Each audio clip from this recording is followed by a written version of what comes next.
कैसे हैं आप सब लोग? आप सबकी तैयारी अच्छी चल रही होगी। तो आज फिर हम डेली करंट अफेयर के इस सेगमेंट के साथ अपने क्वेश्चन की शुरुआत करेंगे और हम आगे बढ़ते जाएंगे। आगामी महीनों में आपकी परीक्षाएं हैं, तो उस दृष्टिकोण से करंट अफेयर का बड़ा रोल है, बड़ी भूमिका है आपकी सफलता में। तो चलिए शुरुआत करते हैं। एकीकृत चिकित्सा केंद्र के संदर्भ में निम्नलिखित कथनों पर विचार करके सही विकल्प का चयन करें। ठीक, अब इसके बारे में हम बात कर रहे हैं। यह केवल देश के सभी सरकारी अस्पतालों में शुरू किया जाएगा, जहां सभी आ जाए, केवल आ जाए। ठीक है, ये बहुत एब्सोल्यूट सेंटेंस होते हैं। ठीक है, तो वहां पे हमको बहुत सावधानी बरतना होता है। चलिए, इसकी मदद से आयुर्वेद और आधुनिक चिकित्सा दोनों का उपयोग करके मरीजों का इलाज किया जाएगा। आयुष और स्वास्थ्य एवं परिवार कल्याण मंत्रालय दोनों एकीकृत दृष्टिकोण को बढ़ावा देने के लिए प्रतिबद्ध है। अब हम इसके विकल्प देख लेते हैं। 1 और 2, 2 और 3, 1 और 3 या डी उपरोक्त सभी। तो अगर हम इस प्रश्न की बात करें तो इस प्रश्न का जो उत्तर है वो है उपरोक्त सभी। ठीक है, हालांकि यहाँ पे एब्सोल्यूट वर्ड है, लेकिन ये सही है। यही सावधानी हमको परीक्षा के समय भी बरतनी होती है। चलिए अगले क्वेश्चन की ओर चलते हैं। उस क्वेश्चन में इतना ही महत्वपूर्ण था। राष्ट्रीय टेली मानसिक स्वास्थ्य कार्यक्रम के संदर्भ में निम्नलिखित कथनों पर विचार करके सही विकल्प का चयन करें। यह देश में गुणवत्तापूर्ण मानसिक स्वास्थ्य परामर्श मुहैया कराने के मकसद से शुरू की गई थी। टेली मानस योजना, इस योजना को टेली मानस योजना भी कहते हैं। ठीक है, टेली मानस योजना के अंतर्गत परामर्श जो होता है वो कुल 20 भाषाओं में उपलब्ध है। ठीक, तो यहां पे भी एब्सोल्यूट है 20, तो केवल 1, केवल 2, 1 और 2, नहीं 1 और नहीं 2। तो इस प्रश्न का जो उत्तर है वह है बी, 1 और 2, इसमें दोनों सही है। अब हम इसके बारे में थोड़ी बात कर लेते हैं। देखिए, इसकी जो शुरुआत करी गई थी ये पिछले साल 10 अक्टूबर को की गई थी। ठीक है, पिछले साल मतलब 2022 की बात हम कर रहे हैं। ठीक, 10 अक्टूबर को करी गई थी। 20 भाषाओं में उपलब्ध है, हिंदी, अंग्रेजी, कन्नड़, तेलुगु, तमिल, ऐसे ये राजस्थानी, मणिपुरी, मिजोरम, कश्मीरी, इन भाषाओं में ये लगभग 20 भाषाओं में ये उपलब्ध है। अगर हम बात करें टेली मानस योजना, इस योजना का जो उद्देश्य है यह मानसिक स्वास्थ्य से जूझ रहे लोगों की मदद करना और साथ ही साथ इस समस्या के प्रति लोगों को जागरूक करना है। अगर हम भारत में मानसिक स्वास्थ्य की स्थिति की बात करें तो यूनिसेफ की एक रिपोर्ट के अनुसार भारत में 15 से लेकर 24 वर्ष के 7 में से 1 युवा उदास रहता है। ठीक है, तो खतरा है, चूंकि सबसे युवा देश हम हैं तो इस हिसाब से भी ये खतरा है। ठीक है, चलिए चलते हैं अगले क्वेश्चन की ओर। अगला क्वेश्चन हमारा है, भारतीय अर्थव्यवस्था के संदर्भ में निम्नलिखित कथनों पर विचार करके सही विकल्प का चयन करें। अब देखिए, ऐसे प्रश्न क्यों लिए जाते हैं? ऐसे प्रश्न लेने का सबसे बड़ा मकसद ये होता है कि हम एक ही प्रश्न में जो आवश्यक तथ्य हैं उस प्रश्न से संबंधित हम सभी का अध्ययन कर लें। ठीक है, मैं इसको वन लाइनर भी कर सकता था। वन लाइनर मैं कर देता कि आरबीआई ने हाल ही में वित्त वर्ष 2023-24 में सकल घरेलू उत्पाद का क्या जो है कि कितना फीसदी रहने का अनुमान बताया है, तो एक लाइन में मैं ये बता के निकल जाता, थोड़ा इसके बारे में बता देता। लेकिन अब इसी क्वेश्चन के माध्यम से हम कई तथ्य देख लेंगे। ठीक है, इसीलिए इस टाइप के क्वेश्चन में लेता हूं। हाल ही में आरबीआई ने रेपो रेट 0.25% बढ़ाकर 6.50% कर दिया। ठीक है, अगला जो कथन है, आरबीआई ने वित्त वर्ष 2023-24 में सकल घरेलू उत्पाद, जिसे जीडीपी भी कहते हैं, 6.5% रहने का अनुमान जताया है। आरबीआई के अनुसार वित्त वर्ष 2022-23 के लिए भारत की आर्थिक समृद्धि दर अनुमानतः कितनी रहेगी? 7% रहेगी। चलिए, अभी तो 22-23 का ही सत्र चल रहा है।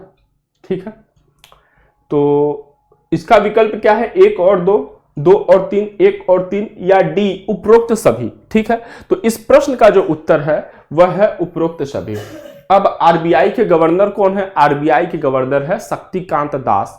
उन्होंने रेपो रेट में बढ़ोतरी की घोषणा करी और रेपो रेट ये सब तय कौन करता है?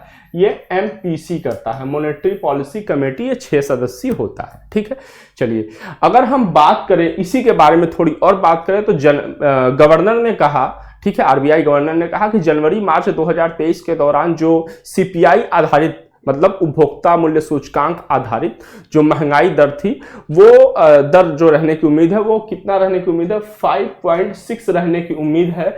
और इसी वर्ष जो है पिछले साल इसी समय ये कितना था, तो ये था 5.9% था। ठीक है, और तमाम चीजें हम लोगों ने इसमें बात कर ली है।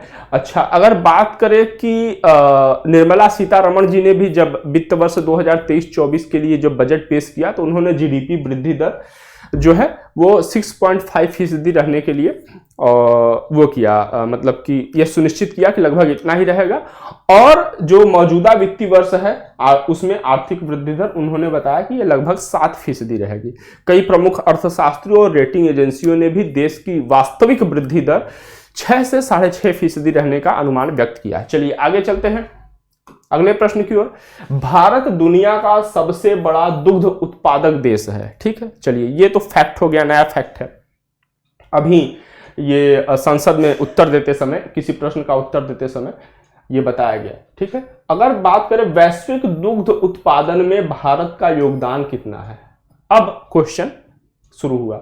तो 21%, 22%, 23% या 24%, तो इसका उत्तर क्या है? इसका उत्तर है विकल्प डी, 24%। ये एक डेटाबेस होता है खाद्य और कृषि संगठन कॉर्पोरेट स्टैटिकल डेटाबेस, उसके अनुसार, उसके आंकड़ों के अनुसार भारत दुनिया का सबसे बड़ा दुग्ध उत्पादक देश बन गया है।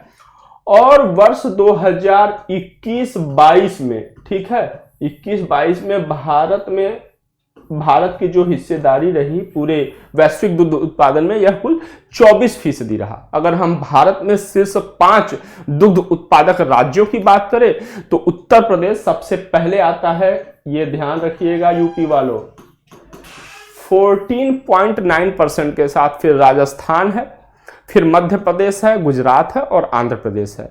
और अगर बात की जाए कि डेयरी एकमात्र प्राथमिक क्षेत्र, द्वितीयक क्षेत्र, तृतीयक क्षेत्र, प्राथमिक क्षेत्र में क्या आता है? कृषि और संबंधित उद्योग आते हैं। संबंधित जो है कि उद्योग नहीं कह सकते, कृषि और संबंधित क्षेत्र आते हैं। तो डेयरी एकमात्र कृषि क्षेत्र है जो राष्ट्रीय अर्थव्यवस्था में 5% का योगदान करती है, और जो पिछले अगर हम 5 वर्षों की बात करें तो ये 6.4% तक रही है। चलिए अगले प्रश्न की ओर चलते हैं। अगला प्रश्न हमारा क्या है?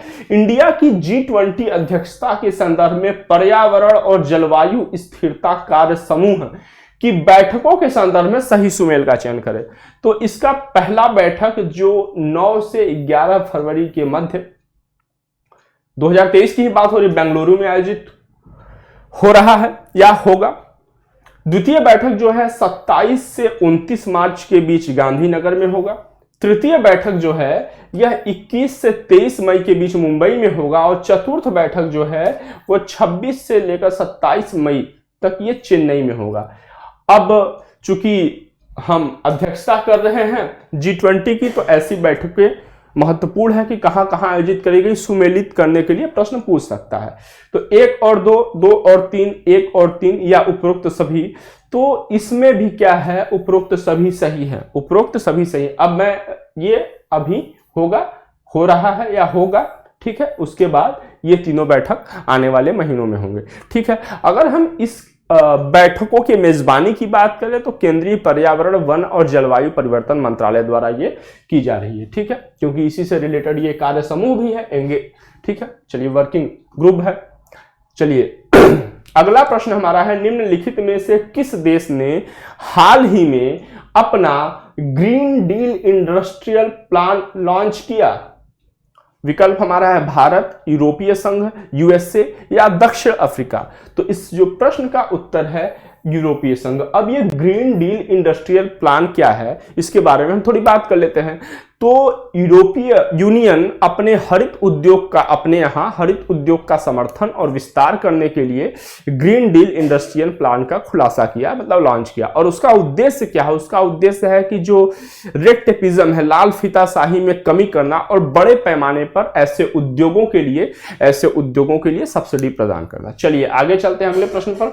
अगला हमारा प्रश्न है, पृथ्वी अवलोकन उपग्रह निशार, ठीक है, निशार निम्नलिखित में से किसके द्वारा संयुक्त रूप से विकसित किया गया? अब विकल्प देखते हैं। नासा और यूरोपीय अंतरिक्ष अभिकरण एजेंसी को हिंदी में अभिकरण कहते हैं, ठीक है, और इसको ESA भी, ठीक है, यूरोपीय स्पेस एजेंसी कहते हैं। और इसरो और यूरोपीय अंतरिक्ष अभिकरण, नासा और इसरो, इसरो और जाक्सा, जाक्सा जापान की स्पेस एजेंसी। चलिए अब इनमें जो उत्तर है वो क्या है? नासा और इसरो, नासा और इसरो। अब हम इसके बारे में थोड़ी बात कर लेते हैं, ठीक है। तो नासा और इसरो मिलकर एक क्या कर रहे हैं? NASA ISRO synthetic aperture radar, जिसको कि निसार शॉर्ट फॉर्म में कहा गया, ये विकसित कर रहे हैं। ये करेगा क्या? ये भूमि और बर्फ की सतहों पर पहले से कहीं अधिक विस्तार से अध्ययन करने में यह मदद करेगा, जो कि पृथ्वी और बदलती हुई जलवायु को बेहतर ढंग से समझने में एक महत्वपूर्ण कदम है। चलिए, अभी ये जब बल्ब ऐसे कर रहा था, फ्लक्चुएट कर रहा था, तो मुझे जो है कि राज मूवी की याद आ गई। चलिए, गूगल बार्ड निम्नलिखित में से किसे संदर्भित करता है? ठीक है, टेक्नोलॉजी से रिलेटेड क्वेश्चन है गूगल बार्ड, ठीक, टर्म। गूगल का वर्चुअल वर्ल्ड, गूगल की एक नई भाषा, गूगल द्वारा विकसित स्पेस तकनीक, या गूगल का चैटबॉट? तो चलिए, इस प्रश्न का उत्तर है विकल्प डी, गूगल का चैटबॉट। अभी जो टेक्नोलॉजी से अवेयर रहते हैं उन्होंने हाल ही में एक चैट GPT वर्ड सुना होगा, हम लोगों ने उस पर क्वेश्चन भी किया था। तो इसको चैट GPT को टक्कर देने के लिए गूगल ने एक अपना आर्टिफिशियल इंटेलिजेंस आधारित चैटबॉट विकसित किया है, उसको नाम दिया है गूगल बार्ड।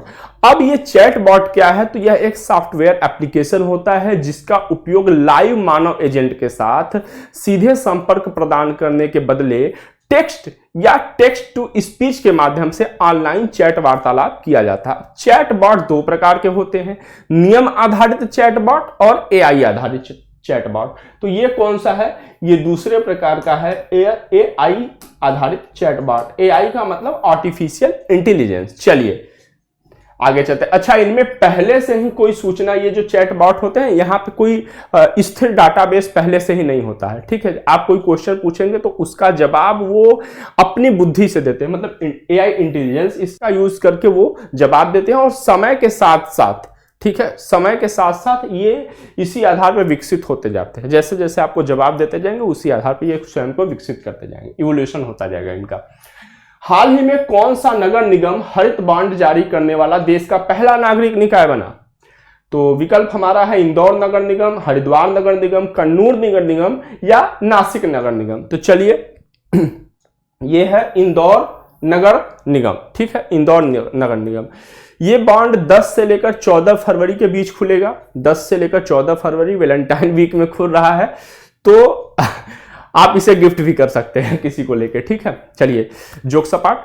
और बाद में इसे नेशनल स्टॉक एक्सचेंज पर, इसे NSE पर इसे सूचीबद्ध भी किया जाएगा। अब ग्रीन बॉन्ड क्या होता है? ग्रीन बॉन्ड एक ऋण प्राप्ति का साधन होता है जिसके माध्यम से हरित परियोजनाओं के लिए धन जुटाया जाता है, और यह मुख्यतः नवीकरणीय ऊर्जा, स्वच्छ परिवहन, अस्थायी जल प्रबंधन आदि से संबंधित होता है। अगर ग्रीन बॉन्ड की बात करी जाए तो सबसे पहली बार हमारी वित्त मंत्री जी ने 2022 और 23 के बजट में इसकी चर्चा करी थी। चलिए अगले प्रश्न पर चलते हैं।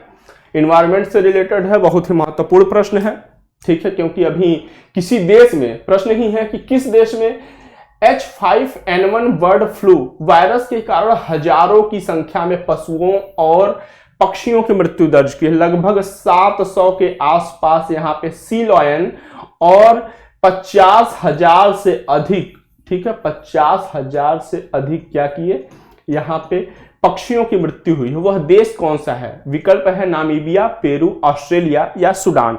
इस प्रश्न का उत्तर आप बताएंगे, हम थोड़ा आपको H5N1 के बारे में बता देते हैं, ठीक है, H5N1 के बारे में हम आपको बता देते हैं। तो पेरू में ही हाल के हफ्तों में, चलिए मैं उत्तर ही बता दिया आपको, पेरू, ठीक है। तो यहां पे ऐसी दुर्घटना देखी गई है। अब हम थोड़ी आपको इसके बारे में बता देते हैं। देखिए, ये जो बर्ड फ्लू होता है, जिसको कि एवियन इन्फ्लुएंजा के नाम से भी जाना जाता है, यह एक अत्यधिक संक्रामक रोग होता है, वायरल बीमारी है, ठीक है, जो कि खाद्य उत्पादक पक्षियों के साथ साथ पालतू पक्षियों और जंगली पक्षियों को भी प्रभावित करता है और मनुष्यों को भी प्रभावित करता है, ठीक है। और इसके ये जो एवियन इन्फ्लुएंजा वायरस है, इसके कई उपप्रकार हैं, ठीक है, जैसे H5N1 हो गया, H7N9 हो गया, H9N2 हो गया, ठीक है, ये इसके वायरस है। अब हम पेरू के बारे में अगर उसके राजधानी की बात करें तो राजधानी लीमा है और मुद्रा न्यूओ सोल है। चलिए, इसी के साथ आज की हमारी यह श्रृंखला समाप्त होती है। हम कल फिर आपके साथ कुछ नए प्रश्नों के साथ आएंगे, जो निश्चित तौर पर आपकी आगामी आने वाली परीक्षाओं में शामिल होंगी। तब तक आप मन से पढ़ाई करते रहिए। जय हिंद, जय भारत।